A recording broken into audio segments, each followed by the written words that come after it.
Taj, there are a couple of speakers. I don't know if we're going to have to come down sooner. Shameen was saying there's somebody still waiting to come in.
Good morning, good morning, good morning.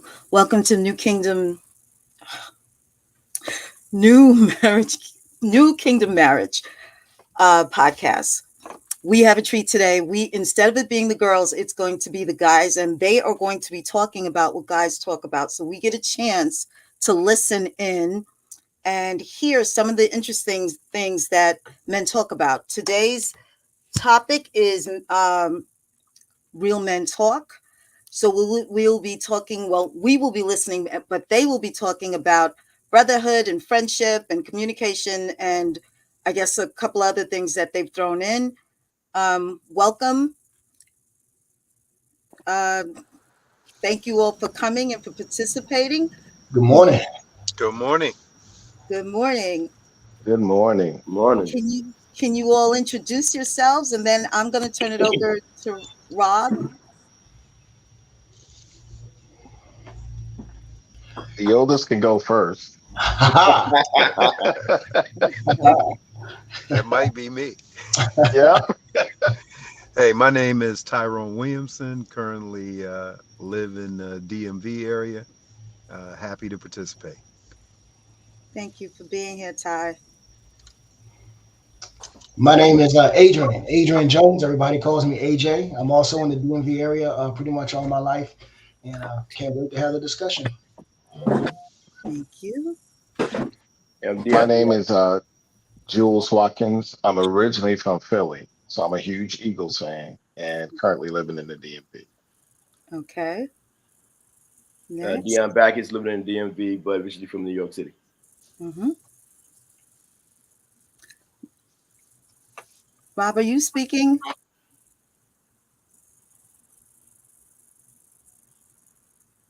Can't hear you, Rob. Rob, we're not hearing you. Can you hear me now? Yes. Yes. Turns out there's a mute button, and I ought to get familiar with it. Okay. Let's do take two. Rob Wallace, originally from New York, living down in Columbia, South Carolina area. Okay. And did we get Dr. Joe up? I'm trying over here. Sean Joe, originally from New York, living in St. Louis, Missouri. Thank you all for being here. Did we get everybody? I am glad that you all agreed to do this. When we started talking about it, Shameen and I started thinking about who we wanted to invite, and you all came to mind. So I am elated that you all agreed to do this, and I'm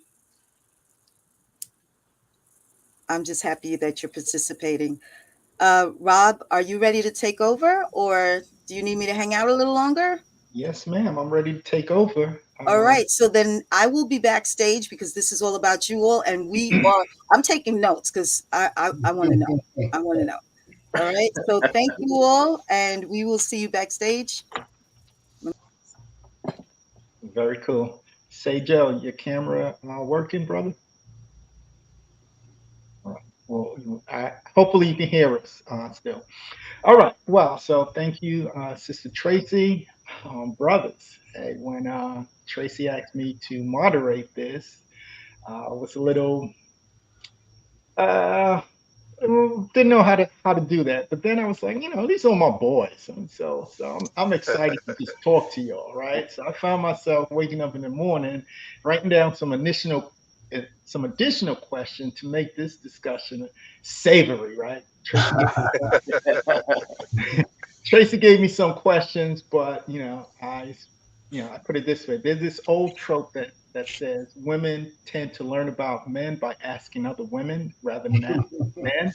So, in some of these questions, we're gonna dig in a little bit and get to what men will want women to know about men, right?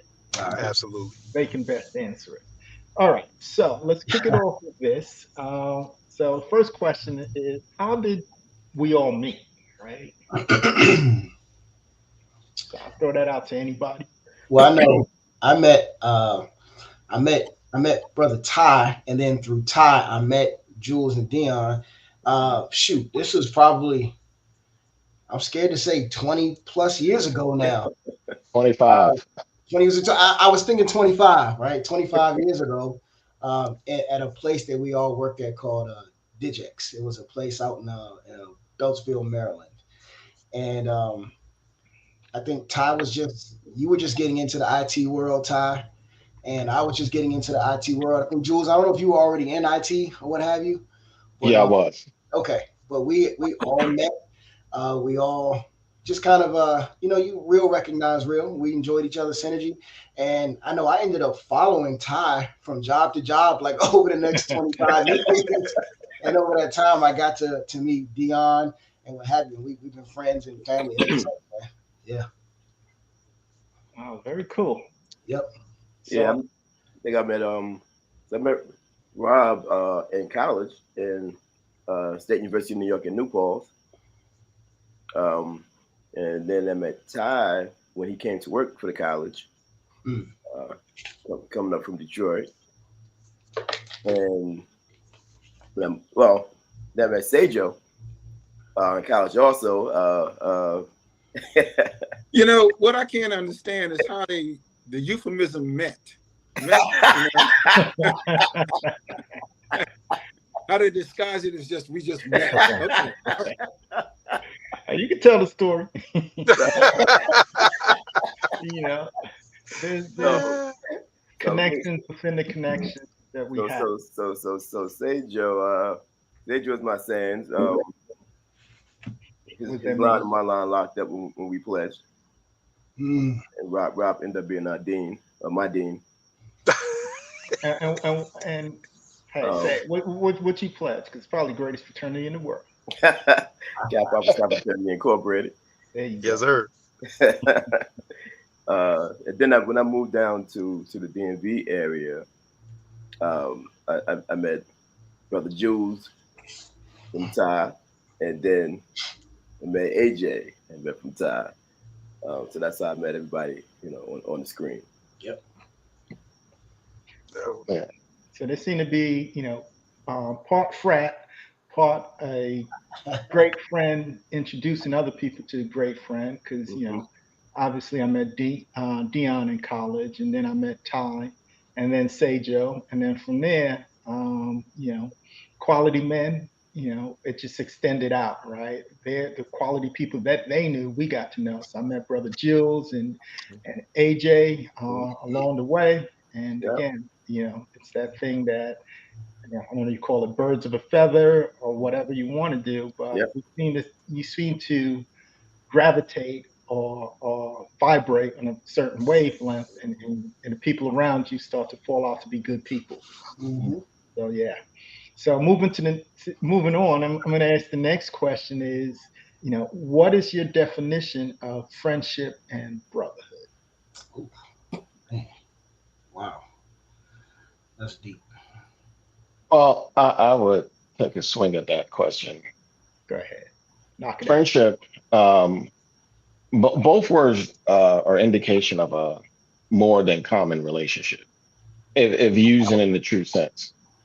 And friendship may denote one level of relationship in terms of, I don't know if the word intimate, not intimate, but one level, a deep level of personal relationship with a person, and then brotherhood if taken in the sincere sense. And I use brotherhood as a sincere because everyone knows I refer to Tyrone as Big Bra and his wife is Big Sis because, but I use that in a literal sense.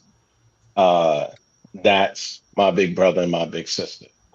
I use the term brother with Dion as the sense of my daughter will call these two gentlemen Uncle D or Uncle Ty. So one, in my opinion, is, hey, we have a very personal relationship. And then the word brother for me, it means that you're fat. And so that's how I would distinguish the two myself. Cool. So as a follow-up, as we go around answering this question, what's the definition of friendship, brotherhood? I want you to add in how many biological brothers that you have as well. I had 4, one passed. So currently living, I have 3 biological brothers. Okay. Next, anybody want to jump at it? Man, I'll jump in. I know you guys hear me okay? Yes, Yep. sir. Yep. I know, for me, it's really a feeling that you have when you see that person, when you hear from that person, when you see that person achieve something. It's like a mutual feeling of confidence and or a warm feeling, a safe feeling in knowing that you're there for that person and they're always there for you. Regardless of time gaps, regardless of how often you talk, there's just a synergy that's there, and and for me, it's not defined by blood either. Now, I don't have any biological brothers. I have 2 biological sisters, but for sure, like Ty has been like I've always looked up to Ty. A lot of times when I'm faced with like things I should or should not do, I say, man, what Ty do this? You know what I'm saying? I swear on everything. I don't know if I've ever told Ty that, but I definitely have told him about that. And it's just a mutual confidence and love that you have for one another, and a confidence in knowing that they back your play and you back their play, and that they shoot you straight and you shoot them straight, and you don't have that type of synergy. It feels different than a relationship you have with everybody else. So that's my definition. Mm-hmm. Okay. Anybody else? Because we're gonna tack on to that question in a minute. Yeah, let me jump in there because it's interesting. The brotherhood is a relationship that you can have because you have some common connection, whether we're noobs or black men, but there's some common connection, some common experience that we share, and that's the brotherhood. And for me, that extends. That's kind of a human thing for me. But I know there's some brotherhoods that I have that's a little closer than others, because of the bond of whatever we share. The friendship is just so different, though.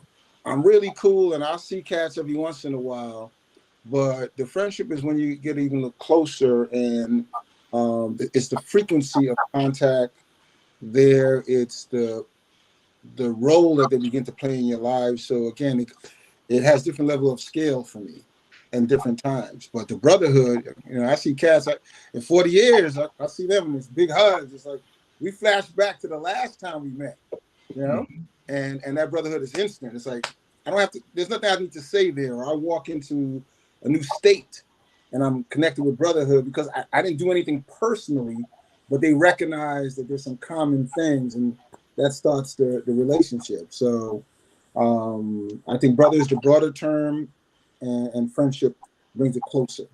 So that's the way I look at it. I like what you did there. You introduced a new concept to split that, right? So now I want somebody to distinguish the difference of what they feel brotherhood is versus friendship, or is there a difference at all, right? So I think they're used interchangeably, because one could, the last definition that the Nuke just gave, you can flip that, and someone may say, hey, that's my definition of brotherhood, and this is my definition of friendship. But back to the way AJ defined it, it really goes down to the feeling you associate with both words. So if one person defines a friendship as, hey, I have a personal, close relationship with you, and then another that says, but brotherhood, your family, it's really the feeling you associated with whatever word, and there's no rule that says which word should have this and which word should have that. I mean, for me, I went to Iraq in 20 until 21. I left. I said, hey, Ty, here's my house key. This is my alarm. Here's my will.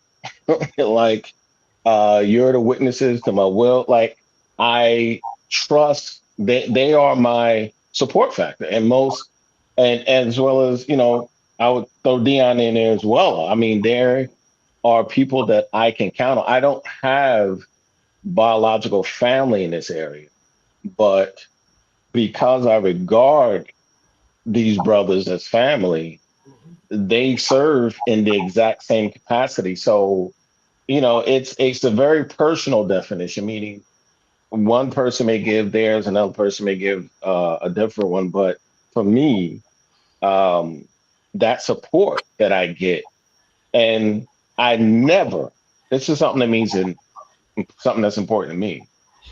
I've known Ty for 25 years and Dion shortly thereafter, definitely over 20 years. And as well as you, Rob, I never got a finger of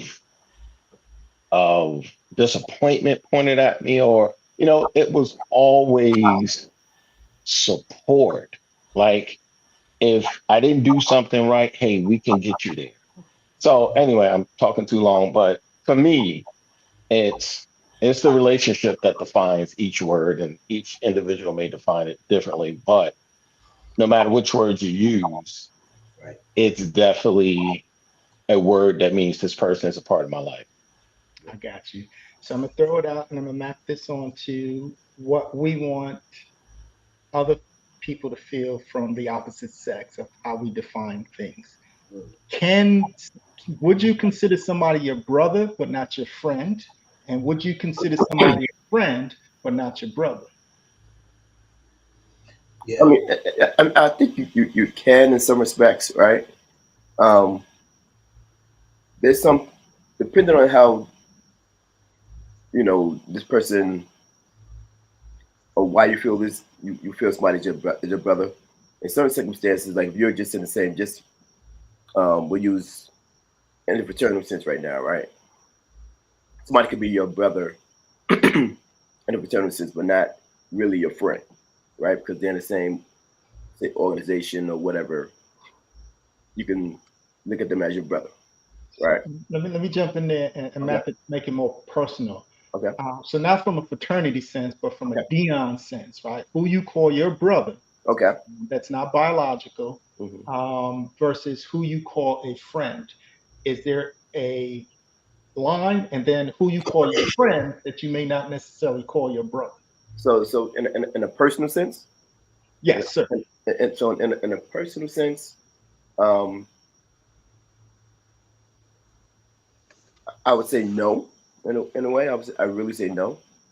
Mm-hmm. Because if I call you my brother, then you are my friend. I wouldn't call you my brother if you're not my friend, right? I wouldn't do that.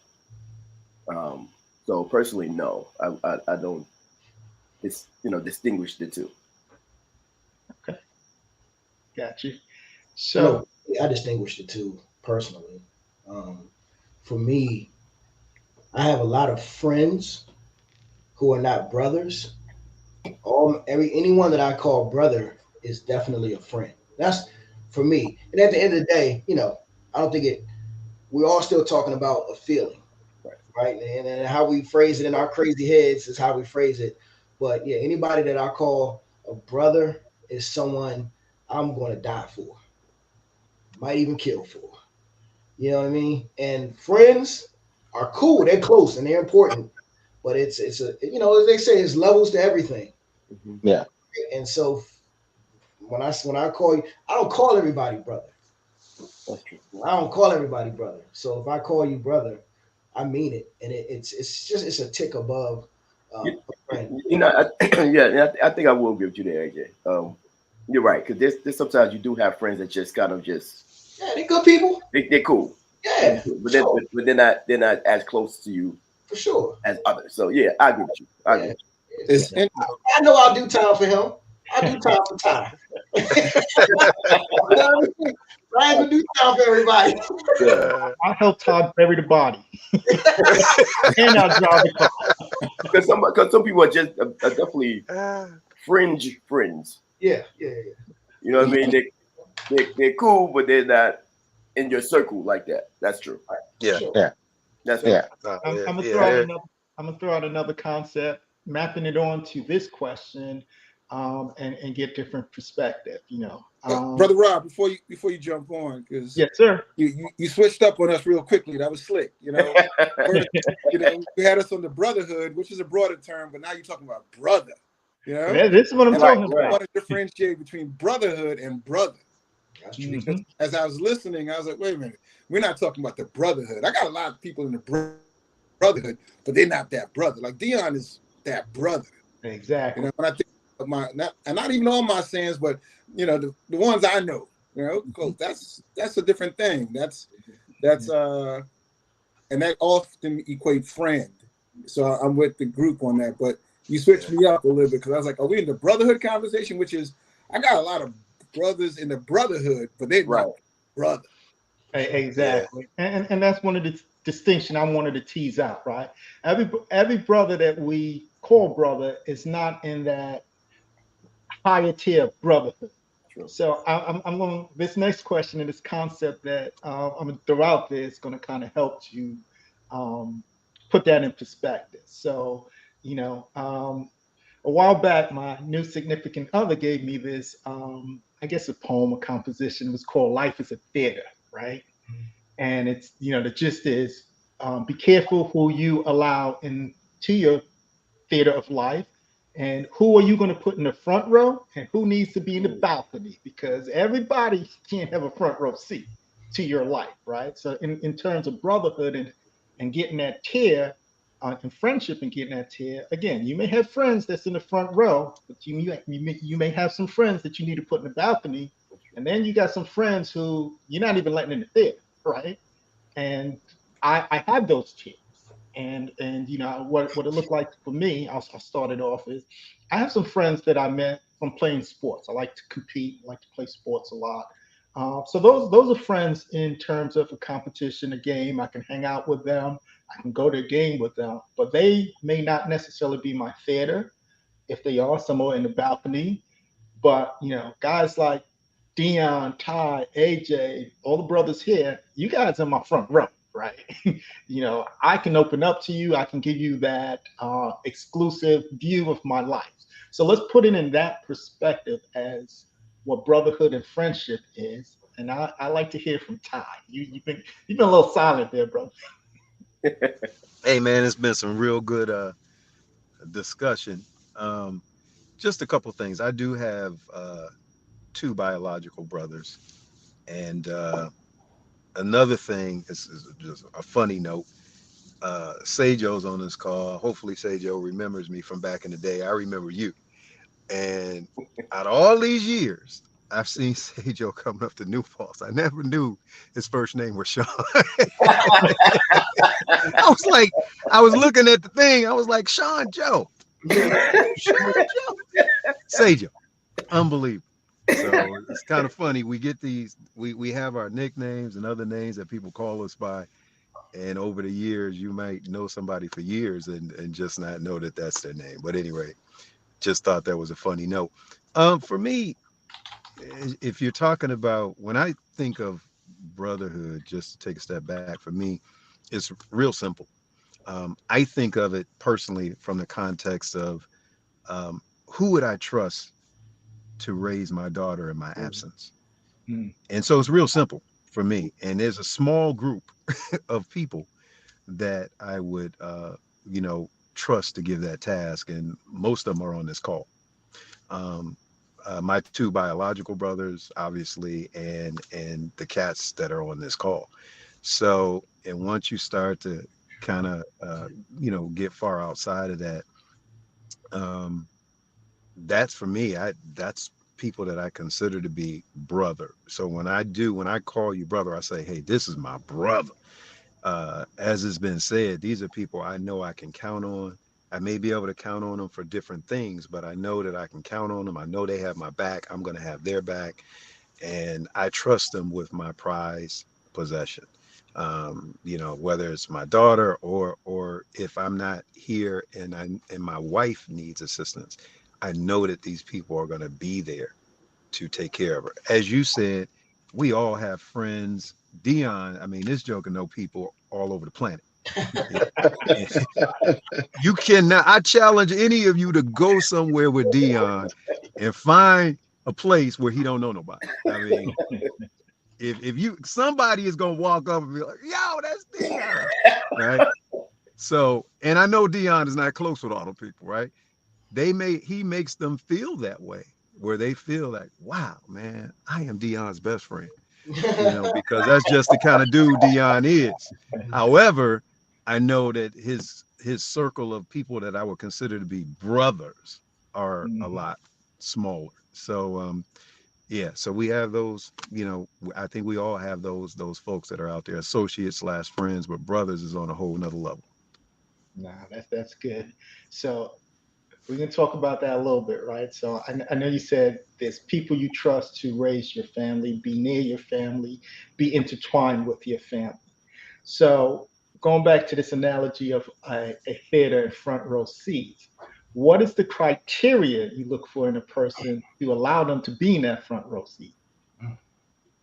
Because everybody don't have that distinction or, let's say, honor to be in the front row. So what are you looking at? So is it time, like how long you knew a person? Is it the character of the person? Is it the proximity to the person? I live closer to someone, so these are more likely to be in my circle. Or is it just a vibe that you feel and how that person makes you feel?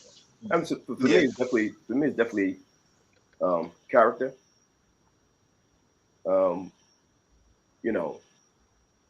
I think those vibes would have come with the character, right? Because you're going to get certain vibes from people, and their character will show that the vibes are true.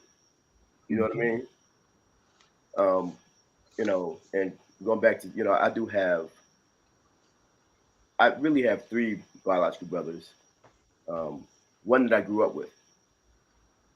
The other 2 I did not grow up with. And I definitely would say I have other people who are closer to me than my brother or than my brothers, right? So that is that is definitely true. But to me, it's definitely character, you know, and you see what how that person moves. You know what I mean? When you see how a person moves, you're like, you know, that I can mess with that dude. You know what I mean? So that's the to me that's the biggest factor. You know, the biggest factor. You know, you can talk to this dude about anything, and you know you're gonna get truth, no matter if it hurts or not. You're gonna get the truth. Mm-hmm. You know what I'm saying? You gonna get the real things that you need to hear, not things that you want to hear. Right. You know, and that's important. Yeah. Understood. I'm gonna try But on that too. Orchestra. Well, I made it a little bougie, Rob. You know, for the bougie. You know, Get some orchestra you know. streets. Orchestra, mezzanine, balcony. I just made it a little bougie for just broke open the cultural divide here. I feel you. I feel you. No, but your question and the way Dion answered it, you know, was helpful because the positioning is based for me on loyalty. Again, loving behavior, what I perceive as loving behavior, consistency, and all of that, you know, gets wrapped up. And you can see it easily with people, what their character is, you know? And that positions people for me. And I don't have to, consistency doesn't mean you got to be close. It's just we interact consistent, whether it's 1 year or 1 month, you know, it's just consistent. Anybody else? I will piggyback, or co-sign on Dion and Sean Joe's definitions, especially when the brother said loyalty, love, loyalty, love, support. I didn't have a criteria coming into meeting anyone on this panel. I genuinely met you, and because people are who they are, the Bible says, as a man heart is, so shall he be. So Ty's heart, AJ's heart, Dion's heart, Rob's heart. I haven't had the pleasure of knowing Sean Joe for a number of years, but I'm going to assume he has the same heart because he's on this panel. That heart made them who they were, which it just over time, you know, it treated me a certain way. And Ty may not remember this, but as Ty said, who would he give his daughter to if anything happened to him? I went to court for joint custody of my daughter. And if anyone knows me, they knows how much I love my daughter. I had my daughter joint custody starting when she was at 9 months old. And that means her mom was in Rhode Island. I was here in Maryland. 5 months out the year, with just me and my little bitty baby, just the two of us all by myself. I told Ty, I said, Ty, when I had my daughter 6 weeks at a time. And I told Ty and others, I said, when I have my daughter, you're supposed to hear from me every single day. And if there's a day that goes by and you didn't hear from me, here's the key to my house, something's wrong. I had a level of trust with Ty and Big Sis that I knew if anything happened to me in my sleep, I was confident that they would get here, take command. They had all my emergency contact numbers. They had everything. And my daughter it wasn't about me. It was about the safety of my daughter. So in saying all of that, we're all touching on some of the similar things that it takes. And we may have example of those things, but those things came with time. And once they were proven, like this, at some moment in time, I said, Dion's a good brother and he has my back. At some point in time, that clicked. And then from that point forward, your relationship just moved to a deeper or higher level. So I would definitely say time, but all of the criteria that Sean, Joe, and um, AJ previously and D mentioned, it's all those things goes into the recipe. Okay. So a couple of people mentioned loyalty, right? So I want to tease that out. What exactly does loyalty look like? What does it mean when you throw that in there? And you know, first, let me talk about my little piece on this front row seat. Um, yeah, I do like to meet people and let them be who they are, but call me self-righteous. I do have standards for you to stay in that orchestra seat, right? Because just as easy as you can come in, I can see some behavior that say, "Hey, this is not really the person that I want to let in." And you know, sometimes you meet somebody and then you find out that it was their representative, that they're doing something else, that type thing. So you might need to usher them to the was it mezzanine or the high mezzanine or, or even out the yeah, balcony, right? So when we're talking about loyalty, is that a number of years of consistency? What does that mean? Because we have some people who aren't in our clique, and it may mean different things to different people. Well, I would say loyalty is, do they have your back? And do they have your back is not telling you you're right when you're wrong. Do they have your back is they are trying, they have my best interest at hand, my best interest. And, uh, I may come to uh, Ty and say, hey, Ty, like recently I said, Ty, I'm going to go refresh my CCNA. I need you to call me and keep me motivated and boom, boom, bang. Now he may call me and I may say, you know what, Ty, look at that stuff in a whole week. He's not saying, hey, you know what, you told me to do this and blah, blah, blah. It's, you know what? And everybody knows Ty, hey man, you'll get there. All you got to do is blah, blah, blah, blah, blah, blah, man, this and that, blah, blah, blah. It's real easy. It's not, he has everyone here. I would trust that if a situation popped up, do you have my best interest? So that's what loyalty is for me.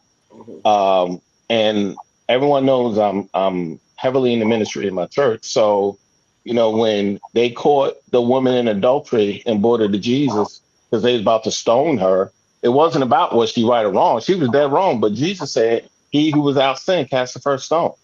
So Yes, it wasn't supporting what she did wrong, but it was saying, hey, she's just like all the rest of y'all. So how can y'all throw rocks? But even that statement saved her from being stoned. So, do you have my best interest at hand is one of the main definitions for me for loyalty. Yes. Yeah. Great answer. Yeah, Great answer. yeah. And if I could chime in, I think for me, loyalty, at time, obviously, you want to see it in action, but I am very much a vibe and a spirit person. My spirit typically does not lead me wrong as long as I listen to it. And I can pick up on positive or negative energy usually as soon as I meet somebody. However, um, sometimes you get a positive vibe, and I think, as Rob alluded to, over time you want to see the behavior or the performance that is consistent with that. When I think of loyalty, I think about simply someone who has your back. I think, tell you a quick story. Many years ago, this was probably in '93, when I was getting ready to leave New Paltz and I was making my transition down to the city. I got a job, I think, as a social worker with a particular agency in the city. So I was trying to figure out, like, how am I, because I didn't have a place to stay yet. So I was trying to, and my job was starting before I had a place to stay. So I was trying to figure out how am I going to put this thing together. So I happened to be talking to Dion about it, and at the time Dion had already graduated, was in the city working. So Dion was like, "Hey man, you can stay with me," and I'm like, "Really? Is your fam gonna be okay with that?" And Dion was like, "Hey man, no problem, I got you." So for about, I would say, a good month and change, I was living there. We was right there, uh, in Harlem. Me and I was like Dion's little brother. We was in there on the bed, sharing the bed together, you know. And we did that for about a good 5 weeks, man. And that to me is loyalty, because I knew that brother had my back. He was there for me when I needed it, and the rest is history. So they are forever. He, his mom, his entire family for me is family, because when you open up your home and you trust somebody to come into your personal space, that's a whole nother thing from going out and hanging out with somebody at an event. When somebody is in your personal space and into your home, that's a whole nother thing. So I think about that, and that's kind of the framework for loyalty, that when I need you, or if you need me, then I need to be there for you, and vice versa. So Okay. Um, yes. So I think we got the loyalty down. So now here's the other question. This is why I wanted to know why. I'm always late, man. I'm in the Midwest. We are an hour behind. So let me Oh, jump on in. Jump on in. get a little bit of delay. I was like, Rob, we be moving on to the next question. I'm like, wait a minute. Yeah. All right. So tie it to the next question. I want No, to let me jump with Ty for a second. And Ty, they're not really respecting my age on this thing, because my phone, so I can't see faces right now. I just know names. Oh man. So I can't even see, but like, yo, I remember the whole thing. But the only last point, I agree with everything everybody else say, is that the loyalty for me also means when the person no longer even have their own best interest in mind, and they don't even my best interest in mind, and I'm gonna be there even when it's in their best interest and they're not really thinking about it, but I'm there.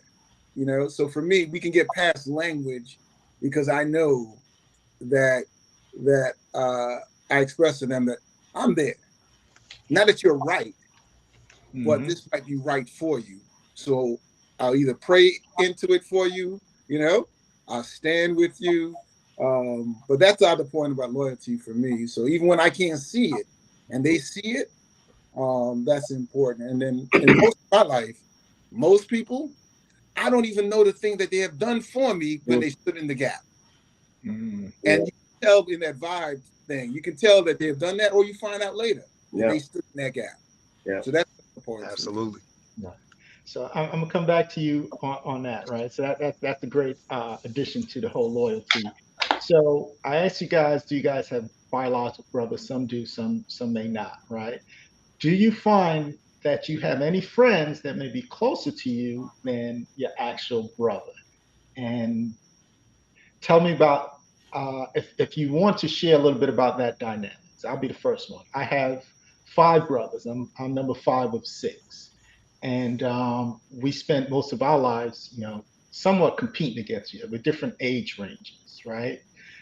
When I came to Newport, I found a different level of brotherhood. Found friends who became brothers to me. I call it the family that you choose, right? Because you can't pick your family, but you can pick your friends. You can pick that extended family. So when we consider the family that we choose, talk to me about that, and why is that important? Well, I would say I don't have. I call Ty and D my brothers in a literal sense, but I wouldn't say that they're closer to me than my brothers, only because. But I have a different level of confidence in Ty and D that I don't have in my brothers because my brothers took a different path in life. My mom left my father when we were young. So my mom was in the fourth largest city in the US by herself with all these kids. And my brothers, I'll give you just a short story. My mom and father used to physically fight. My oldest brother, the brother under him, then me. We were on our feet walking around. My baby brother was a baby. He was in diapers. He couldn't get around. But when my mom and father fought, my mom told us, I don't remember this, that all three of us would run out of the room and grab my dad's leg. My dad never wanted to hurt us. So he had to physically stop fighting my mom to pry us off of his leg. And when he pried one of us off, that brother went to the other leg and grabbed it. So when he got all three of us off of one leg, we all went and grabbed the other leg. Every single time that stopped him from fighting my mom. Mhm. I have that with my brothers that nobody can, that's just one story of our brotherhood. However, but when it comes to, I'm using Ty as my example because I say, look, Ty, if anything happens to me, I'm creating a living trust, and I want you and Big Sis to be the executors of my trust to make sure that things are okay with my daughter if anything happens to me.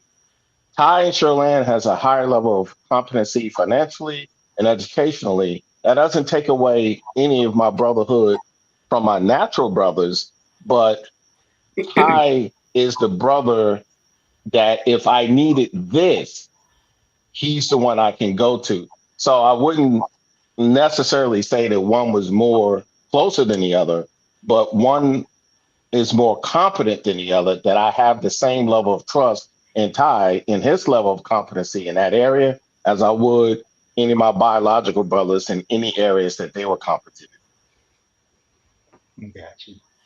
Brother AJ, you've been silent. You want to jump in on Man, it? listen, I feel like I'm a fly on the wall for some of these, questions.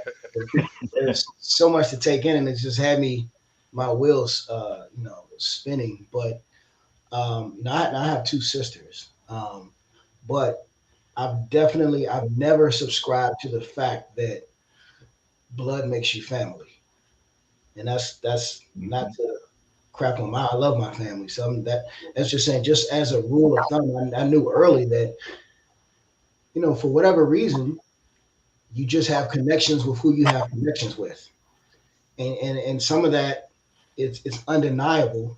You can't get away from it. You just have to acknowledge it, and help it grow. And so for me, and for, for me, there's certain situations that I'm just going to be a part of with people outside of my family that I would never be a part of with people in my family, Mhm. right? And so you look to those people who can assist you, or you can assist in those situations. And there's no knock on the biological, but a bond is a bond, Mhm. and who knows how it comes about. But once that thing is strong, man, it transcends any type of biological connection. It doesn't void the biological connection. Right. They're saying the bond is regardless of biological connectivity for me. So Yep. Awesome. So I'm gonna jump back in on that question. So again, like I said, I'm number 5 of 6, mm, and I find myself telling ties. Obviously, the lip, I guess the standard that everybody's telling Ty stuff. I find myself having conversations with Ty that my family don't even know about, that type of thing. Yes, he is very competent. We kind of try to be on the same wavelength. We vibe, we kick it together. But the fact is that there are things that I trust Ty with, secrets, life questions that, you know, no knock against family.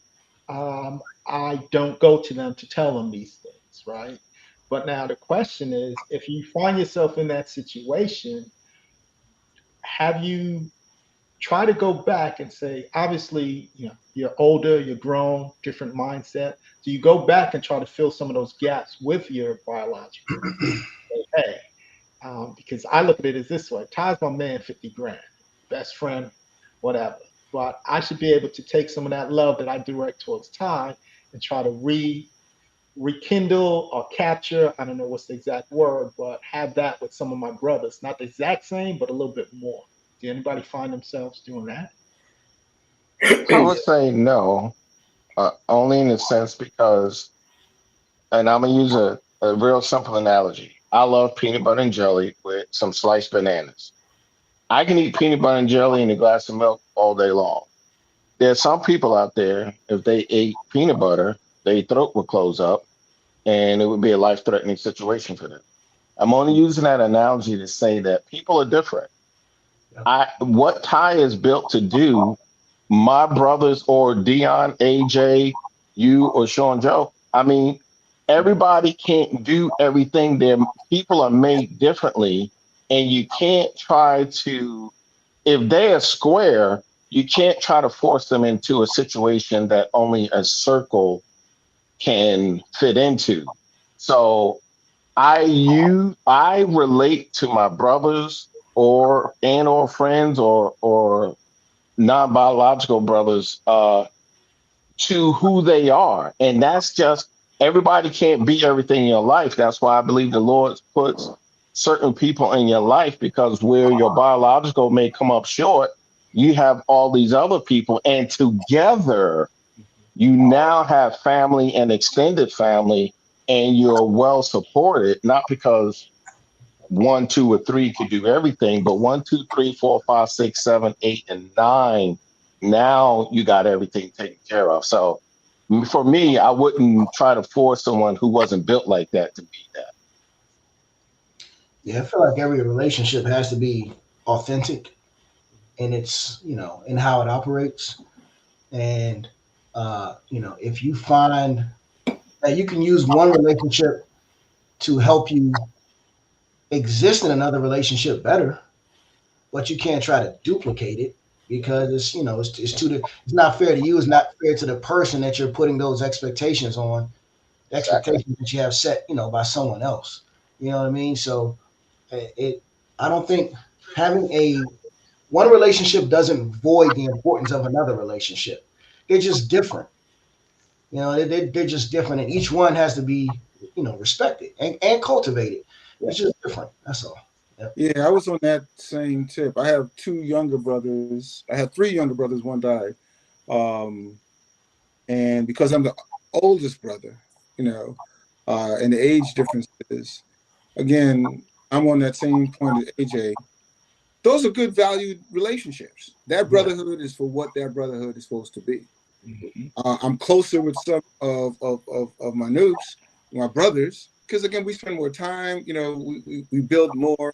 So I talk with them about things slightly different than some of my younger brothers. Right. And depends on the age. I have another younger brother, just 5 years younger, but he and I have grown over time because we roughly can start talking about the same things. Mm. I have a younger brother who's 21 years younger, and I rarely talk. And we'll chat, but we're brothers, and the love is there, but it's not the same. So the age makes a difference for me. And I usually don't desire to put what I have with my sons or some, in that relationship with my own younger brother, just because, I value it for whatever it is. I don't feel any loss. I don't feel it needs to be greater. It just is what it is, and then I'm the oldest. There's always going to be that dynamic to it, at least from my life. So it's interesting. Yeah. Ty, you want to jump in on that? Sure. Yeah. I would have to agree a lot with a lot that's already been said, specifically what Sajo said, because I'm kind of in the same scenario where I do have two brothers, and very close, to both of them. To Jules's point, when you grow up in a particular, situation, my dad was just a really tough dude, right? So we kind of came through that period. I'm 7 years older than the brother that's underneath me, Kevin. So by the time Kevin was born, you know, he kind of, you know, my sister and myself, we kind of wore him down a little bit, right? So he started being a little more kinder and a little more gentler, you know. So, but when I think about Kev, because I was 7 years older than him, he was my little brother. You know, we didn't have as much in common. And I'm 15 years older than the baby brother. And we didn't actually grow up together. You wouldn't know that now because we're so close. But we didn't really grow up together because at that time my parents had divorced, my father remarried, and then you know they came along. My young baby brother Smoke and my baby sister Michelle. So we none of us that set we didn't grow up together, but we made a conscious effort, you know, to kind of build this bond over time. Now we're very close. Like I talk to my baby sister all the time. You know, I talk to Smoke, I talk to Kev. We have a lot of things in common, especially with my brothers, um, around you know, marriage and children. So I find we talk a lot about those kinds of things. Obviously, we're in the fraternity as well, so we have that to share. But we talk a lot about those things. But that set of things is typically different than, you know, the other things that I might share, the kind of discussions that Rob and I have. So it definitely is value. I don't know if if one is necessarily closer than other. In certain aspects, I would say yes, just because of um, like again, I'm 15 years older than the baby. I was already in high school, and you know he was just a little baby, and you know when he was coming along, so we didn't have that experience of being able to hang out together, spend time together. With Kevin, as he got older, we started to like his first exposure to really hanging out with me significantly was when I was in college. And he was still, you know, at home in high school. And my mom was like, hey, you know, Kevin is, you know, basically wilding out. You know, basically, what do you think we could do? And I was like, well, I tell you what, I'm going to start bringing him up to school just to expose him to the college environment so that, you know, on the weekend, he's not just hanging around getting in trouble. We'll let him see something else. That's when we kind of really started to build our relationship from there and started to get closer. Once he came to school, obviously at that time I had already crossed in the fraternity. So he started seeing, you know, these functions, parties, like, I want to go to college. And so that was the hook. That was the hook. I was like, well, you don't understand. Like during the week, I'm doing homework, we studying. You're just coming on the weekends. This is not how it is during the week. He was like, all right, I want to go to college. So that was the hook that then make that transition and say, okay, if you're going to do that, you got to stay out of trouble and get your grades up. So that's when we really started building our relationship and becoming closer and closer and closer over the years. And of course, now we have a lot in common, you know, with families, et cetera, and such. But yeah, I think the generational thing has a lot to do with it, depending on how old you are from your siblings. And then some of it can just be lifestyle. You know, you just may not have certain things in common, and it's okay to have you know, friends that you hang out with. All of you got everybody on this call who knows me knows that I'm not much of a drinker. um Rarely, you know, if ever, you know, do I drink. So my brother is not gonna call me to say, yo, Ty, let's go hang out and get a drink, because I'm just not that guy, right? That's not what I do. So he's not gonna call me, and neither is the younger one. They're not gonna call me for that, you know. But for other stuff, they will. But I have a whole nother set of, you know, friends through you guys. Like, not that you guys don't drink, some of you do, but I know Rob is not a huge drinker. You know, we hang out. Dion every now and then he might have some. Jules don't really drink, you know, that much either. So we got a lot of other things in common we can do that, you know, maybe I don't hang out and do that aspect with them, but there's other things that we can share and have in common. Yeah, let me say this, Rob, like, so real quick. So with me, it's almost the opposite, right? Because I'm the youngest, Mm. but my brother took different paths. You know, just like Jules was talking about his brothers.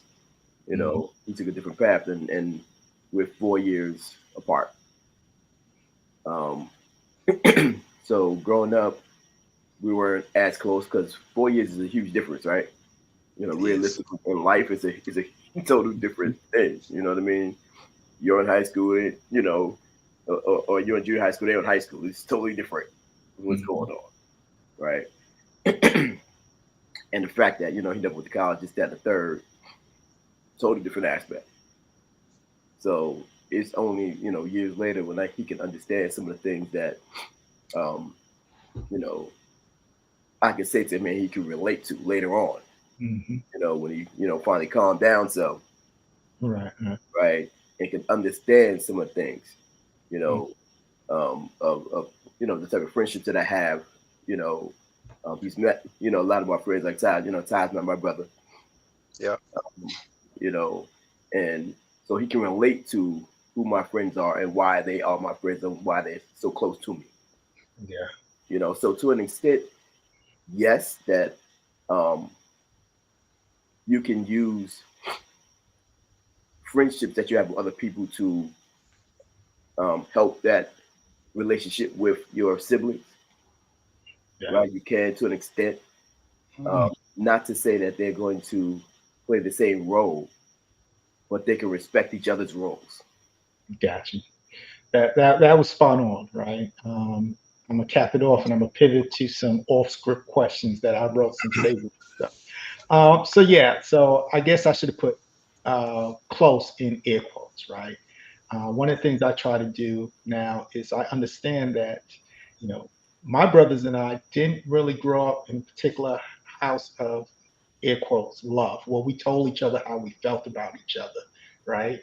And we don't. I have older brothers who, they clear the playing field because my brother's 12 years older than me and 22 years older than my youngest. So he took the flat so the others can have it easier. But what I realize is, you know, there's some family that I chose that I tell them how I feel about them, right? Not to make them the same people, but you know, I sometimes say if I could tell Ty and AJ and Jules and Sean John and whoever that I love them and they're the family that I choose, how can I move towards getting us as biological brothers to be in a space where we can say how we feel about each other, right? Not to say that you're going to be a Ty or a Jules, but you know, in terms of my growth, letting people know how important they are to me, try to extend that out. So I'm going to pivot to some savory questions, kind of off script, right? And I will preface it by this. We can get some juicy stuff. So by nature, air quotes, the thing is that all men are competitive. We compete against other men. I'm set the background. We're always trying to get better at work. We're always trying to get something improved, et cetera, right? Because we are kind of hunter providers and we want the best for our family. So we are competing with the common man, whether they know it or not. You compete with that guy at work because you want your indirectly because your work is at a certain level and you want to make sure that you're known for that type of thing, right? Do you ever find yourself, or do you ever think of yourself as competing with your brother? And by brother, I mean the family that we choose, right? The people on this thing. Do you ever find yourself in a spot where you feel like you're being competitive in comparison, that type of thing? I would say no. Not me. For me, I have zero desire to compete. It like if you look at it, like I said, I'm a huge Eagles fan. So Hurts, the quarterback, is just as competitive as AJ Brown, but they play two different positions. But both positions need to be excellent where they are if the Eagles going to have a chance. So being competitive is okay if you're on the same team. Ty's on my team. AJ's on my team. Dion definitely on my team. Rob, you on my team.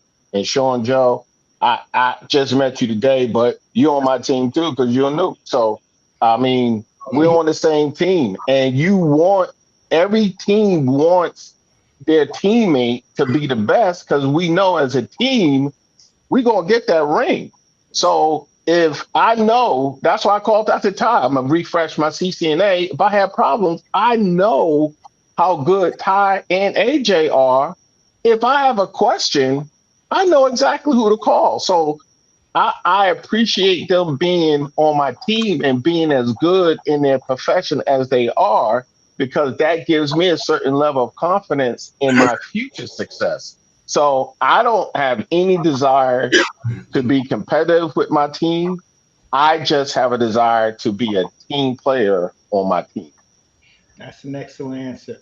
And I'm going to extend the question a little bit as I let you all answer. So map this on to when you were 20, right? You might have been in college competing for, the eyes of the ladies so far, to now you're a grown man, maturity and growth, right? Talk about that journey as you answer that question. Do you feel a need to compete or to be in comparison with your brothers, and to what degree? I never really did, even in college. Um, because I always thought, I I was different than anybody else, right? Whatever you do, you do. You talk to a chick or whatever, all good. I never felt like if you was talking to three chicks, I need to talk to four. I didn't feel that. I didn't feel that I need to compete for a certain chick's affection, you know, for that. I never did that. It was more like, you talking to her? All right, cool. You know what I'm saying? I'm not trying to talk to her, you trying to talk to. You know what I mean? So I never really felt that at all. I've always wanted better for whoever I was around, regardless of who it is. You know what I mean? So yeah, I never was that competitive in that way. Yeah, if we playing, we playing spades or something. Yeah, we. That's a little different. You coming up with 5 aces and spades, D. I know.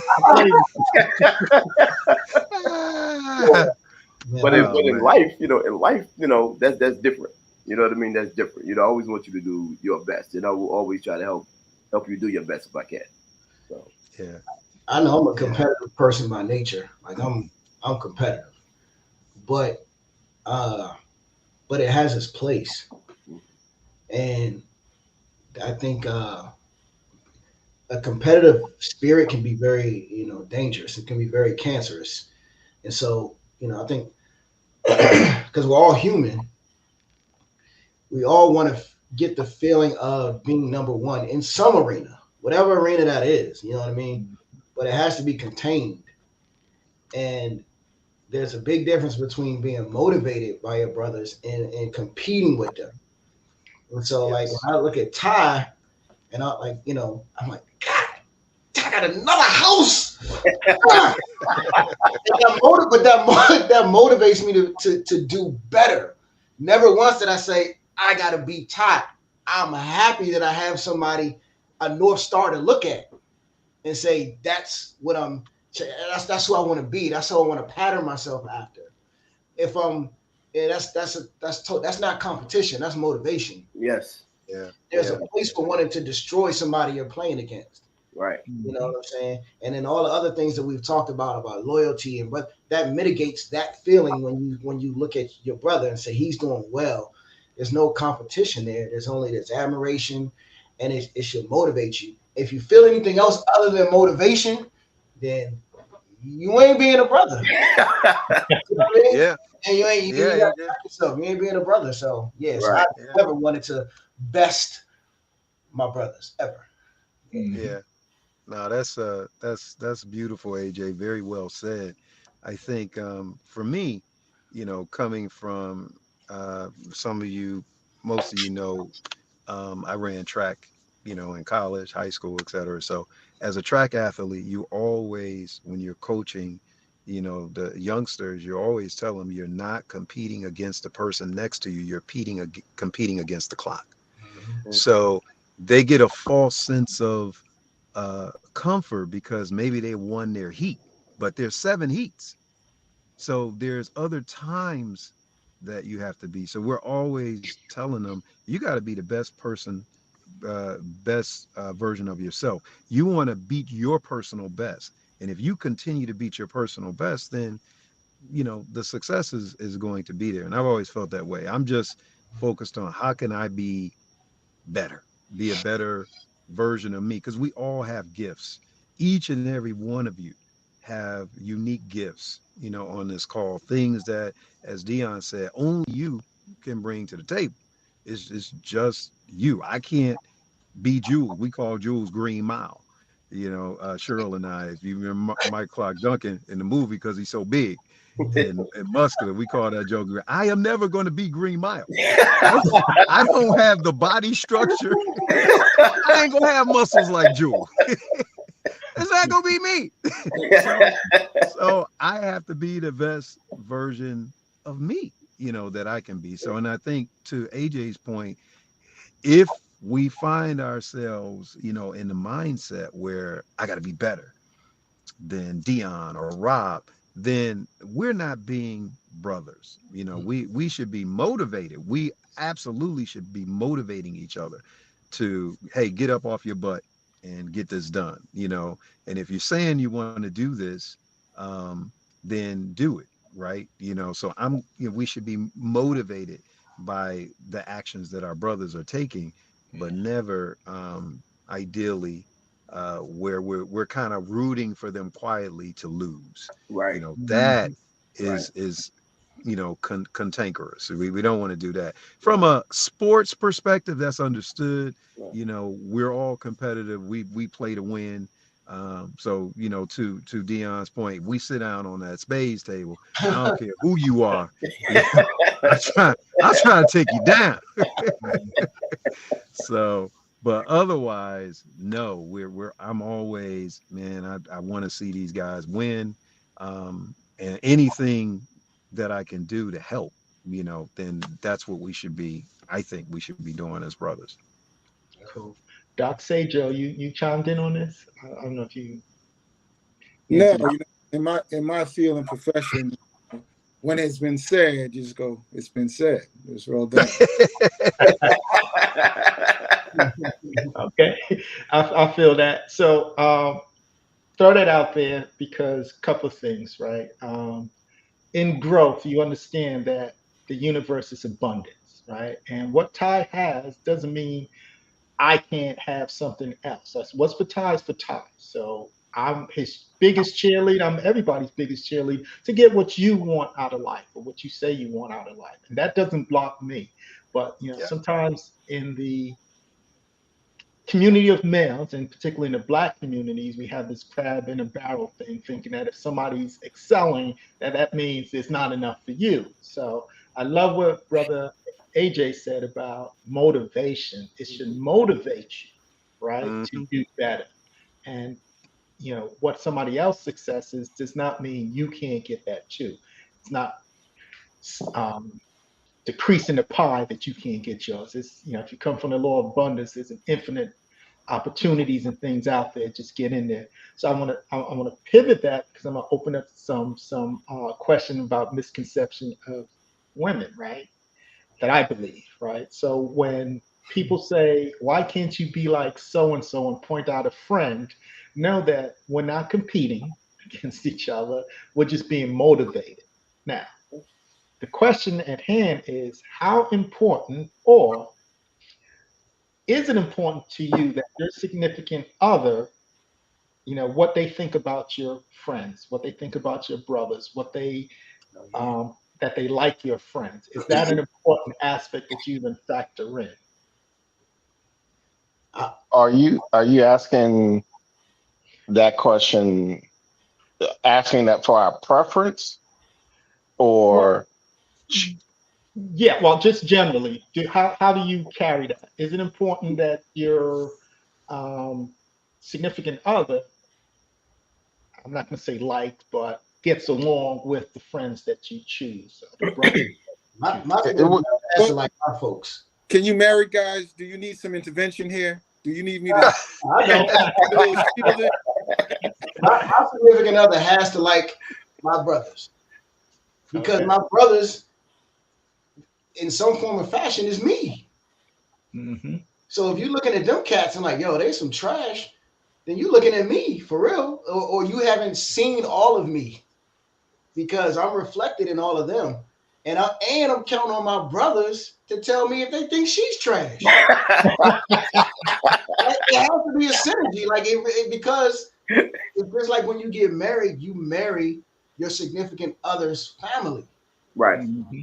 right? And so if I bring a young lady around, I'm looking to see how she interacts with my people.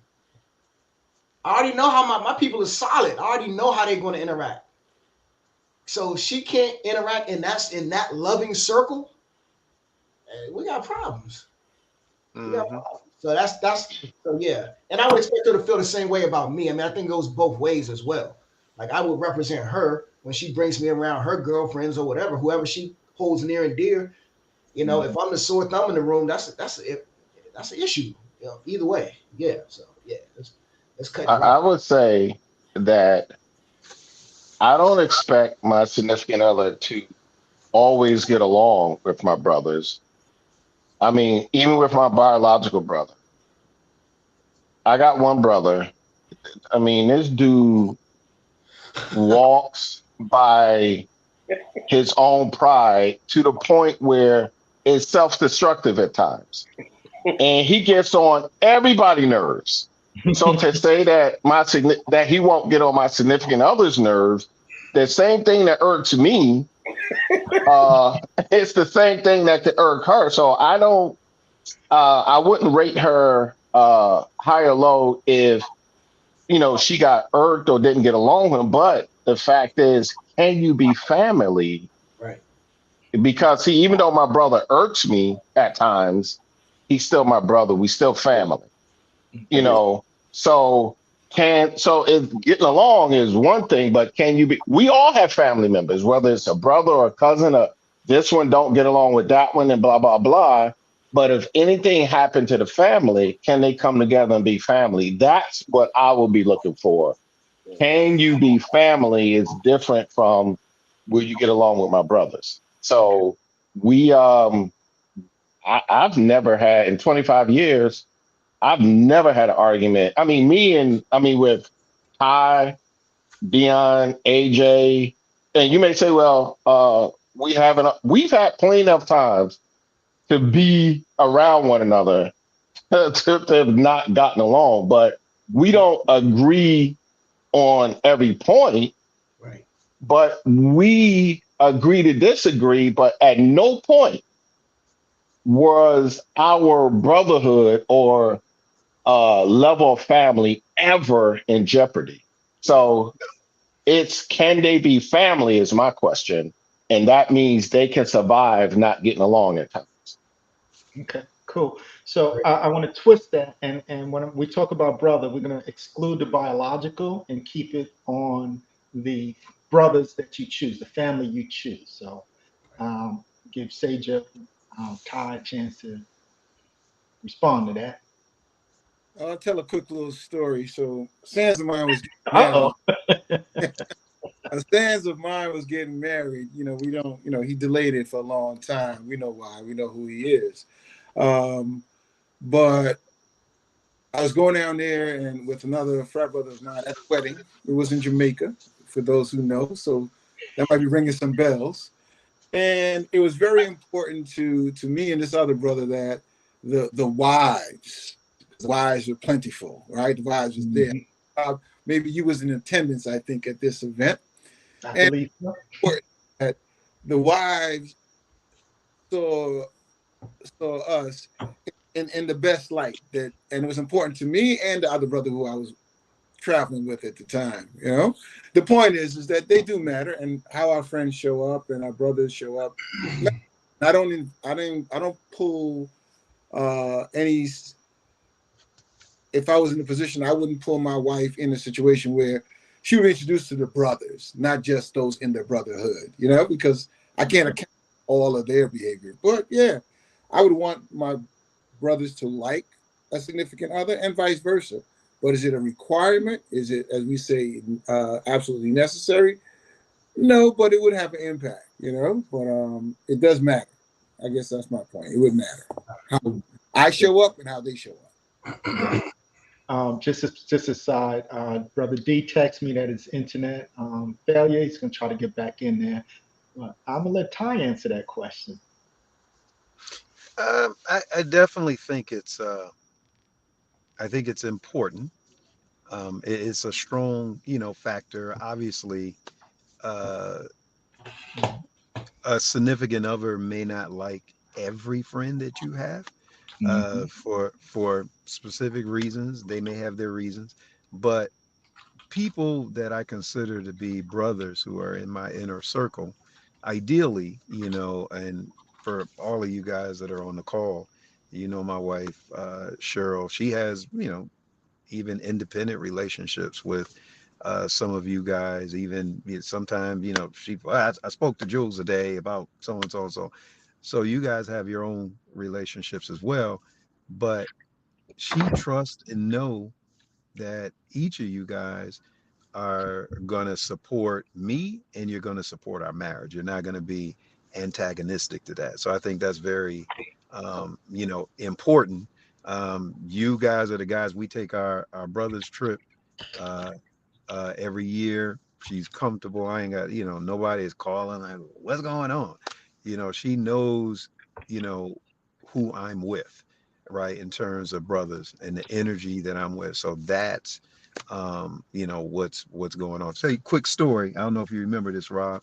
This is one year we went on our nuke trip, and I can't remember. We were on deck somewhere, and uh, you know, we were kind of dressed up. I think we had come through an event. Brother was looking good. If I don't say so myself, I was looking pretty, as the nuke said.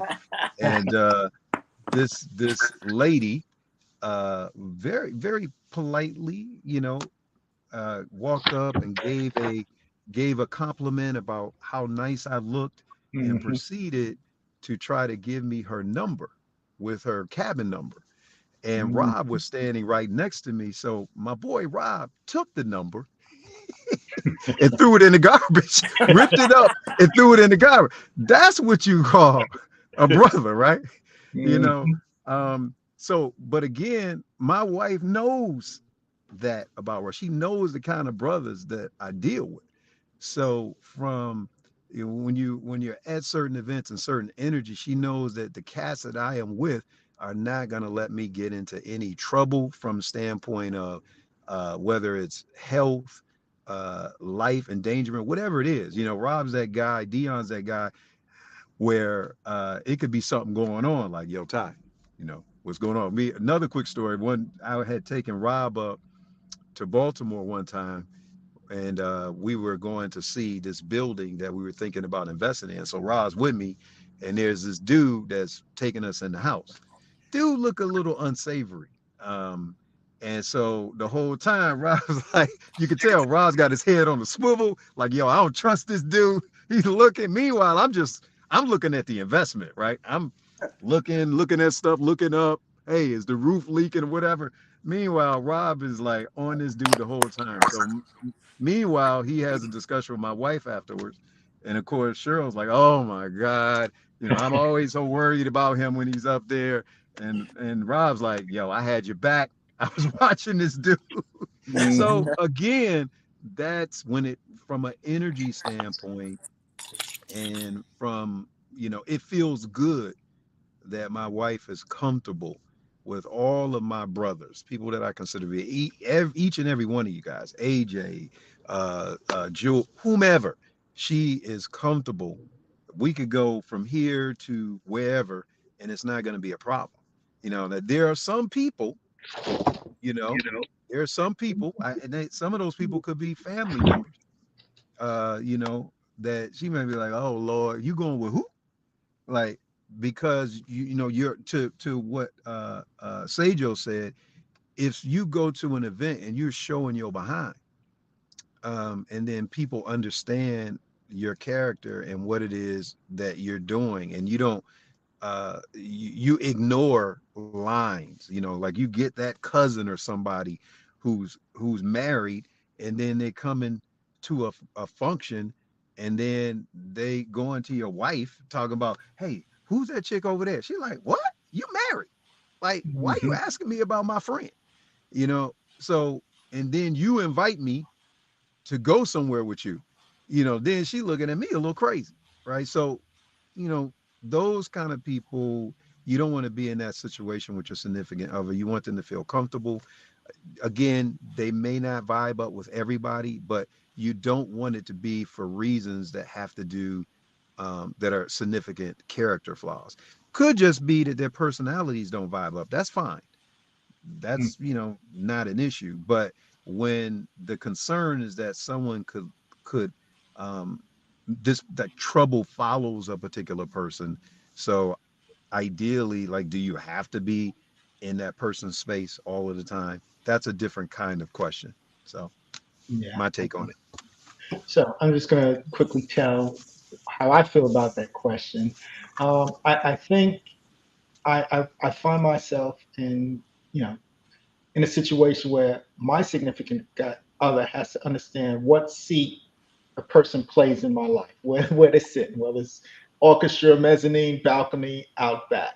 And just because they're my friends and I talk to them, there are some people I don't care if you like, they serve a necessary evil, the people who are always, pointing things out, strong opinions about everything, tells it like it is, no matter where they are. Okay, there's a place for them. It might be in a balcony, but my core set of brothers, I think it's important for me that my wife understands why I'm friends with them.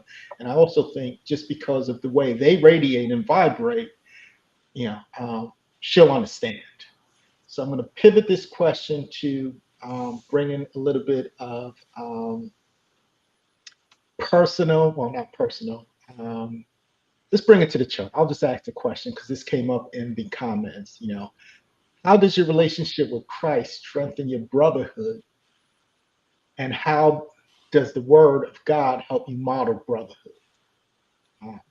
I want to throw that to Pastor Jules Watkins first, if you will take it. Okay. Now the question was, how does the Word of God? Repeat it How real does your quickly. relationship with Christ strengthen your brotherhood, and how does the Word of God help you to model brotherhood? The Bible says, my core value is my Christian belief. So the Bible says, do unto others as you would have them do unto you. So that is a very simple term, but guess what? I'm going to treat tithe.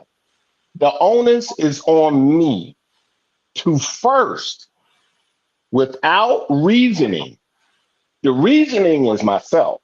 Why am I treating Ty so good? I'm going to, or Dion, or AJ, or Rob, or Sean, I'm going to treat you good because that's the way I want you to treat me. So I have to first model to you how I want to be treated, and you're the example. I have to make you the living example of what I want. So therefore, the word of God is so simple. I won't say so simple, but it tells us in very simple terms how to treat one another. And it says in the Lord's Prayer, forgive me my trespasses, asking God to forgive me as I forgive those, that's everybody down here, who trespass against me. I'm asking God to do for me. He's asking me to do for others what he's going to do for me. So just using those two examples, the word of God is telling me how to treat every person in my life for my benefit. So I can go on quoting 100 scriptures, but the word of God teaches me to first do what's right in order to have an expected return. Okay. So I'm going to map on the second part of that question, and anybody else who's answered, and Jewel, I'm going to give you an opportunity to answer it. Would you say your closest friend have a strong relationship with Christ? So let Jules finish, and then we can jump in to anybody else who want to tackle it. Would I Say that call? your closest friends have a relationship with Christ. Would I say that they need to have a relationship with Christ? It doesn't say need. Would you say that they have it? Yes, absolutely. Absolutely. My closest friends. And it's not that they have a relationship to the degree that I do. I mean, I'm a preacher's kid. So therefore I was raised up in it. And some of my friends may not be preacher's kids, but they are Christians. So the core thing in order to wear the name of Christian is to have faith in Christ. So all of my very close friends, do they have some relationship with Christ? Absolutely. Anybody else want to jump in on that question? Sure. I'll jump in on the initial one in terms of I would look at it. Um, I think I would definitely call myself a Christian, but I also um, would call myself a seeker of truth, and I think that there is some truth in a number of different places, um, and it does guide me to kind of to what Jules spoke about. Really, is treating your neighbor as or loving your neighbor as you love yourself. Essentially, kind of lays down the foundation for ideally how you treat somebody. And if we go back to ancient Kemet and we talk about the laws of reciprocity, we talk about the 42 negative confessions. I have not killed someone. I have not lied to my brother. I have not stolen from him. If we use those, I think, as guidelines in terms of our relationship, we end up treating people literally the way that we want to be treated, even if we don't treat ourselves well. Because sometimes people don't treat themselves well. We don't take care of ourselves from a healthy standpoint. We're not financially literate. We don't, do a number of things that we should.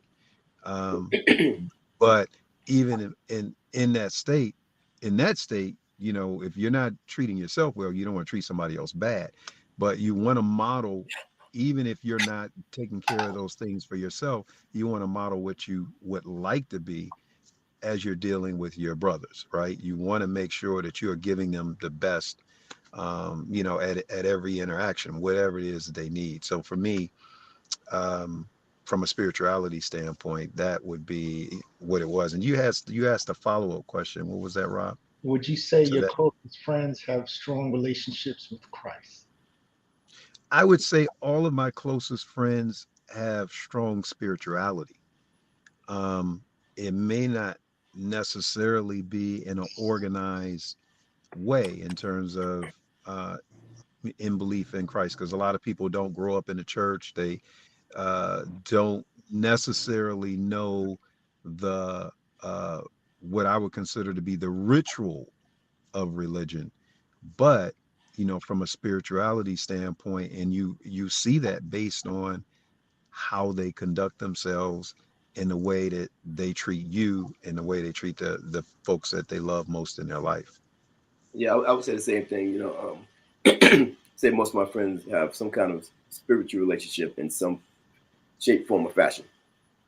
Um, you know, Whether it has to be Christ, because I know people who are Islamic. You know, Mhm. so they have a strong faith in what they believe in. Some people are just very spiritual in nature. You know, so in that respect, yes, I think a lot of it comes from the same source, right? So if you're looking at it as a source point of view, as that God or whatever you want to call him, then that would definitely be a yes. I would, I would say, eh, you know, your relationship with a higher power is extremely personal, right? And I know a lot of people who believe they have a firm relationship with Christ that are just absolutely horrible people. Can't stand them. They're just not good. Mm-hmm. So, I mean, it's just is what it is. I know a lot of people like that. And I know a lot of people who don't claim to have a relationship with Christ, but have a warm, welcoming, and supportive spirit. So,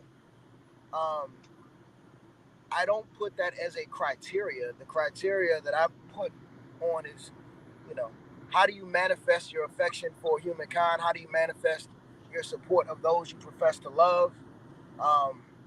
And I can only hope that in the background, it's rooted in some type of belief system, and people that I know and that I consider close are always open to discussion about, whatever belief system it is, because we have that relationship. But yeah, so I don't know that it's not a criteria, but I know the people I consider close have something that draws them to be what we consider good people.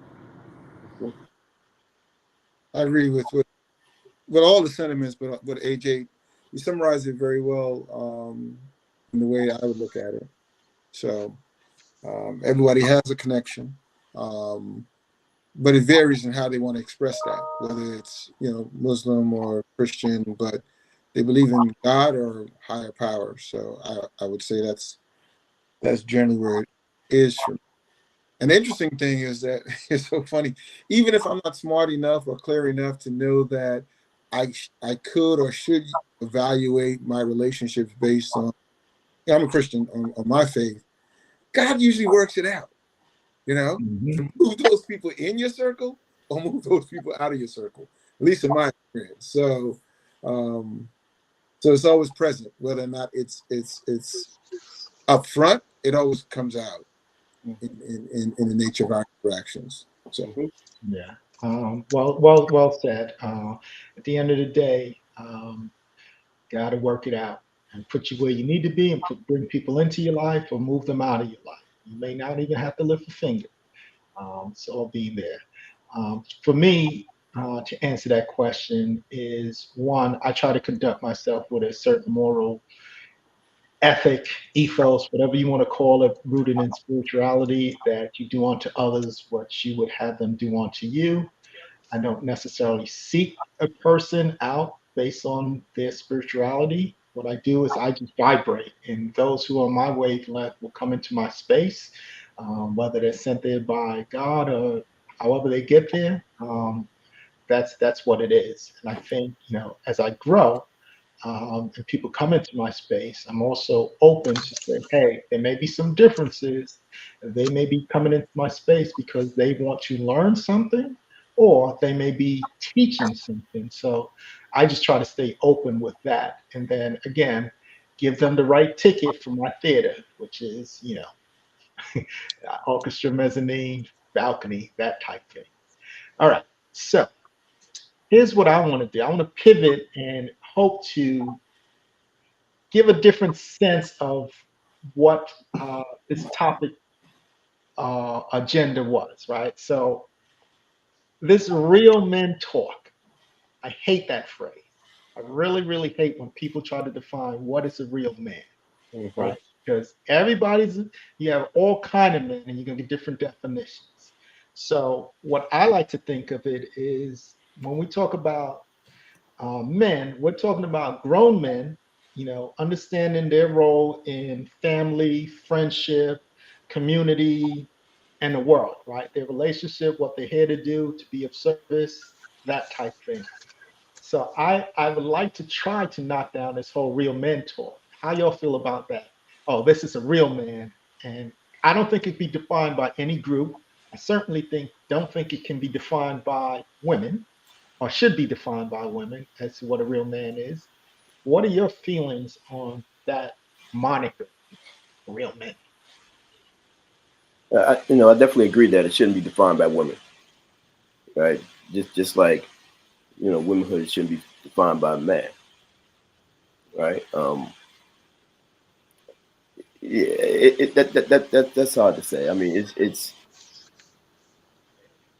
I think it's a moving target in some ways. Um, yeah, I guess you can use some things to say what men should be like. You know what I mean? But to say that a real man is this, a real man is that, that's open for a long discussion. You know what I mean? Like, Interesting. Yeah. It's so weird.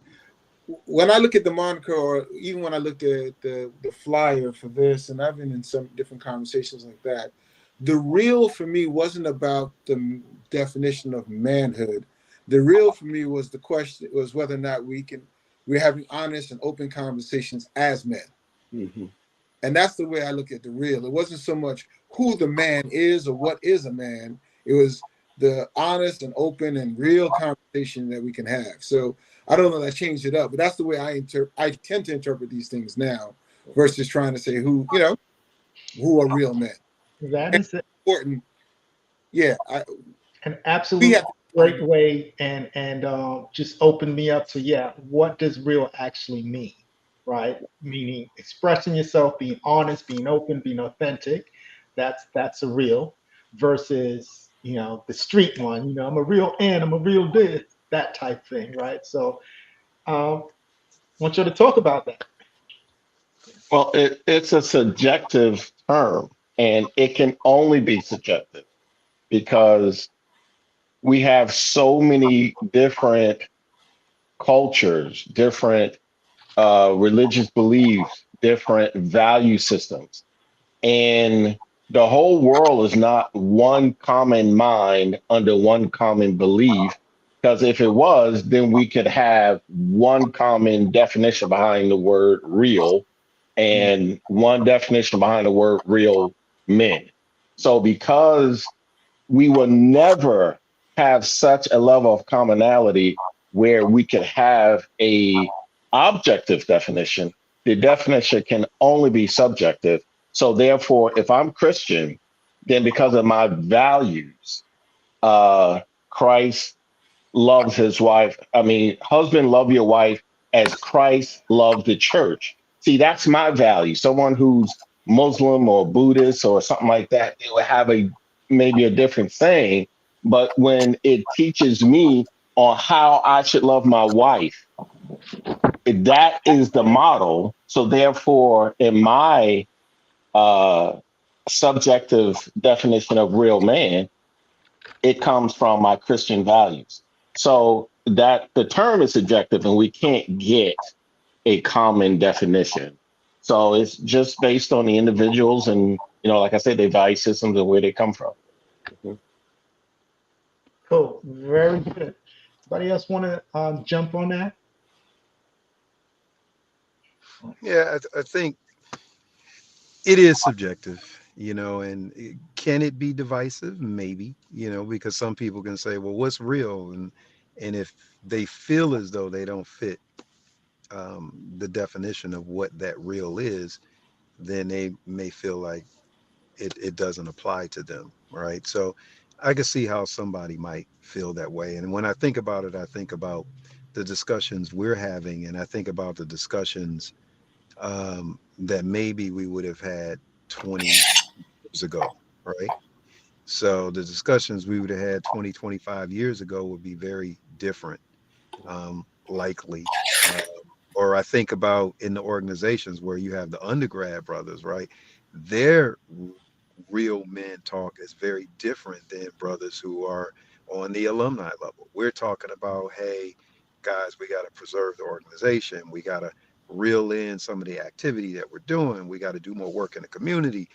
And, on the undergraduate level, that's not always a discussion that's there, right? But for them, it's a real man conversation because they're talking about the issues that they feel are real to them. So it is subjective. Um, I think I like what Sejo said in terms of looking at it about as a real man, defining it from the perspective of, hey, it means that we're able to have real conversations for whatever is real to you and your particular group of friends, etc., or brothers that you associate with. But it's definitely that conversation changes, I think, dynamically, depending on who's in the room. Cool. And yeah, that's one of the reasons why I brought it up. Right? I want to have discussions around it. And Sejo brought an excellent point up. If somebody wants to watch this podcast and say real man, they can get easily turned off. Like what makes these guys a real man? What is that definition? But when we talk about how we use the language to say, hey, we're talking about real issues, we're being honest about it. In that vein, I think it opens it up for some people to not feel some kind of way about that title or moniker. Right. And, going back, when people use it in the street, I tend to use it as kind of a growth mindset. Right. The type of person somebody wants is somebody who's now growing and continuing to grow and to start living into that growth versus being arrested development. And then the same thing, person being, open and honest and authentic about situations, which is great. I feel it's a great way to be. We're going to start wrapping up. I think that's probably the last question. We're going to have the ladies come on and kind of end the show. Can I give my shameless plug, Sister Tracy? I see you nodding your head. Yes, you can. Yes, you can. All right. So, in the spirit of being authentic, working on a product line, organic. The AWW stands for authenticity without worry. This is truly everybody on this panel being authentic without worrying what anybody thinks. That's the or. And organic meaning coming from within. That is my shameless plug. My clothing line will be dropping shortly. I'll give you the website. That's what's up, man. Congratulations, bro. Thank you. Okay. Very dope. Very cute. Very nice. Very nice. Okay. Before we go any further, the title of the subject, the theme, it was He's Not Heavy, He's My Brother. It was the same one we used for the girls. She's not heavy, she's my sister. And we had some, there was a little back and forth on, whether or not to use that. It sounded kind of hokey, that kind of thing. So when we're talking about real men talking, we are talking about the conversations that you all are having, not necessarily that, you all are real men as opposed to someone else not being a real man. It was about the conversation and that sort of thing. And us getting information that we wouldn't necessarily get because we're not men. And, unless you're in the circle, you don't get to hear it. So I just wanted to straighten that out. So, quick question for you, Tracy, before you Yes. close. Mhm. Is there any other question that the ladies might have to us before we close out that we could provide some answers in terms of maybe, I don't know, relationships, whatever, how we think about different things? Is there anything else? Well, you got this group of brothers. We got some good insight. Shaman, there's- I don't have any more questions because Rob went in a different direction, but he actually covered what I wanted to cover anyway. We talked about friendship, what communication looked like, the importance of and the impact of growth. I don't have any more. Shamin, do you have any? You're on mute. You're muted. You're still muted. So I guess you don't have no questions since you can't get off mute. Put it in the chat. Did you click? She's saying she does have questions. Of course. Of course, you mean got questions. But you're still muted. Okay. All right. Well then, no, we're gonna go. I can't do anything. You do. All right. Put it in the chat. Okay, so We'll read maybe them all. she'll put it in the chat. While she's doing that, I didn't talk about how I know you all because I was in such a hurry to get off so you all could. Cheryl, who is my sister, is married to Tyrone, and that's how I got to know most of you on here. I've seen, I don't know you specifically, I've seen you probably at one of their events. Cheryl and I went to college together. So that's how I know most of you. We have, is she coming back up? Okay. There she is. All right. Are you going to unmute? I did. Can you hear me now? Yes. Yes, we can. No, we can't hear you. Stop it. There's Well, no you more know what? questions. We did have some questions. On Thursday, we had our podcast. We were talking about the head of the household, as men being the leader and men being the what did they say? Yeah, the king of the house in the comment. In terms of that level of responsibility, and the women knowing that we need to learn to take a step back and allow the men to lead. And then, of course, there's some struggle with that. So give us some insight about that level of responsibility and how women could help in terms of being that supporting force rather than the one trying to be, rather than us trying to like be the one pushing ahead. I don't know if I'm making sense. I think I understand what you're asking, Shameen. You're asking for our perspective on what it means to be the head of the house and the role that a significant other can take to support that. Is that what you're asking? Yes, that's what I'm asking. Thank you. Okay. And that for me, that role, and that I'm speaking from my Christian values, and that's why I was saying that the word real was subjective. The Bible appoints man as the head of the house, and he appoints the female as the helpmate. And sometimes society gives a very demeaning definition behind the word helpmate, but we all know if a ceiling weighs 5 tons, that means anything supporting that ceiling has to be just as strong as 5 tons in order to hold it up.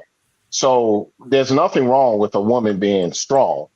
It's a woman playing the role that she should play if her value system is in line with him being the head of the house. And him being the head of the house is not a dictator.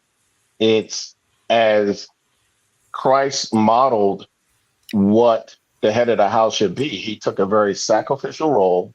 He died so that we could be saved. So any man who wants to take on a position as the head of the house, which is a marital position, then, I guess you could be head of house in your own house and be single too. But that means you're taking on a very sacrificial role for the benefit of your family. So therefore, that seems simple enough to me. And my decisions as the head of the house are not for me, but it's to benefit my family. And how can she help me benefit her? And if we share children, how can she help me put her and all of everybody else in the household in the best place? If you look at it that way, it's a team effort, and it's not one higher than the other. But like I mentioned earlier, quarterback, receiver, we both need both positions and people in those positions to operate well for this team to move forward to the championship. So it's not a hard concept, in my opinion, but as we spoke about being competitive, there are things that the flesh brings in that we start capitalizing on, and it interrupts the harmony of the marriage. And that's not always on purpose. Just being human and being different brings about a challenge all by itself. So, but it's a team effort. So, it's a day-to-day thing. Yeah. Got it. Thank you. Anybody else want to answer that question before we close out? Sure. I'd like to get some feedback on that. Fair disclosure, about this year will be 27 years of marriage for my wife and I. So I think I know a little bit about it, but it is, I would say, very personal, and is subjective. So what works for one couple may not work for another. So you, as a team, and it is a team, we are a team. You have to sit down and kind of figure those things out. Now, fair disclosure, and I think there are many families that are in this scenario, and women. I know when my wife and I first got married, prior to us getting married, it was her mom, and her sister, and they had been a very uh, kind of closed loop system of support and taking care of each other, in New York City and whatnot. So, and there are a lot of women who are coming from those kinds of systems. But what that means is that every person in that system is playing a role, and um, sometimes it can be very enmeshed and very strong. So initially, when we first got married, I observed this. So we had some conversations about it, and we began to kind of make adjustments. To somebody mentioned making space. You have to make space for the person that you're going to be bringing into your life, man or woman. You got to make space. I think for us, we've come up with a very uh, she refers to me as her king. That was in our wedding vows. But I would say it's a very cooperative, arrangement that we have. I think there are many things that I am very good at, especially financial. I am a risk taker, so I'm willing to take risk in order to get gain. That's not a quality that my wife has. She's very conservative. Just stick the money in the bank and let it set. It'll earn 1, 2% interest. I don't care, but it's safe, it's there. And I've always been, hey, we got to invest. We got to do this. We got to do that. So from that standpoint, I tend to take the lead on those kinds of things. If it's financial things, et cetera, that's my thing. In terms of uh, the big ideas, hey, what about this? Let's do that. That is my thing.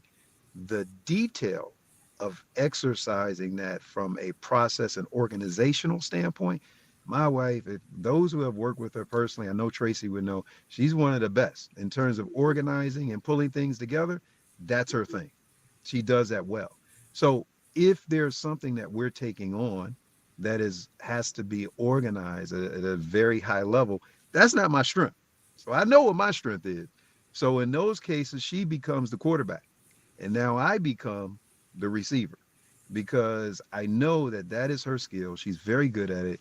She takes the lead in it. But then there are other ways that in our relationship we've been very traditional. And the funny thing is we haven't really talked about it and said, hey, I'm the head, you're going to be my support man.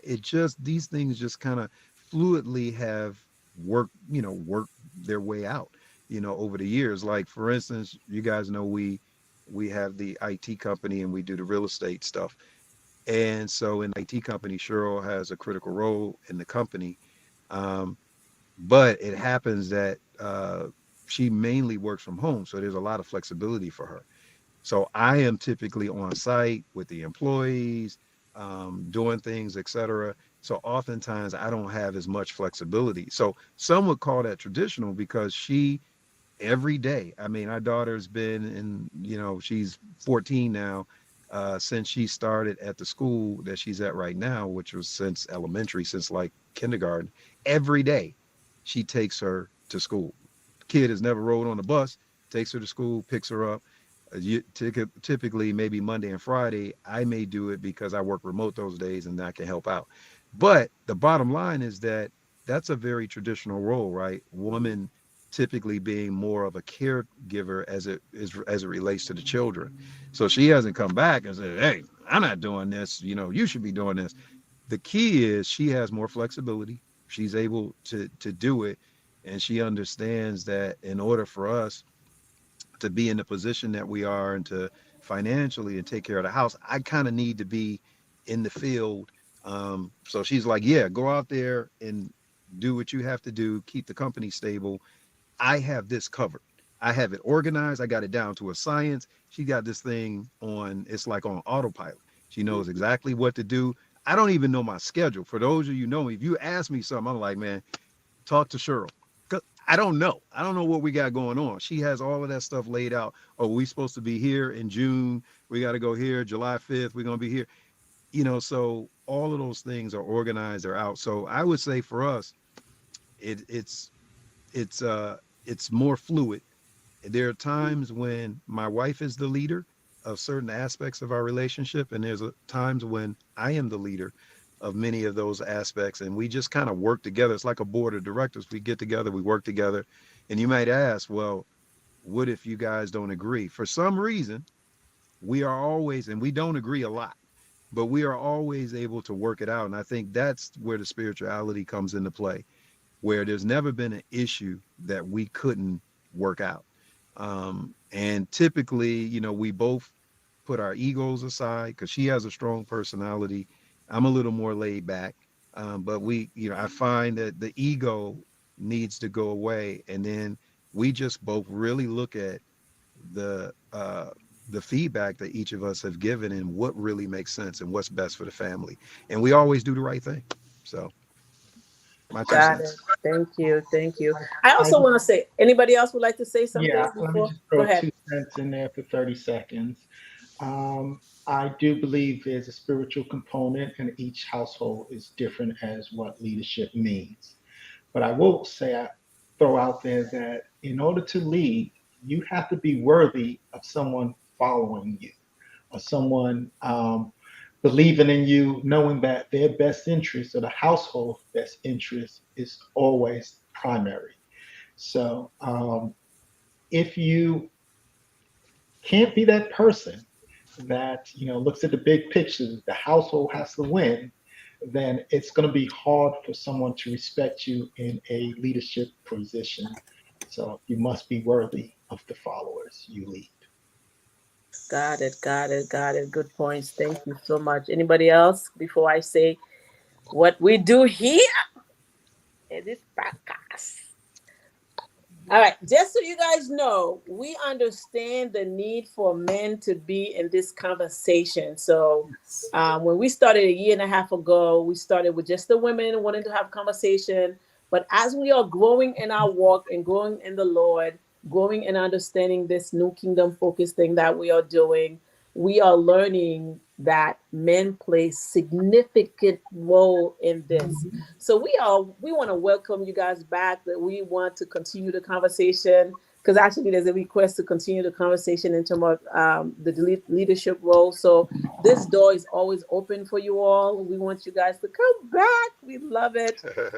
I appreciate all of y'all so much for coming, for saying yes to us.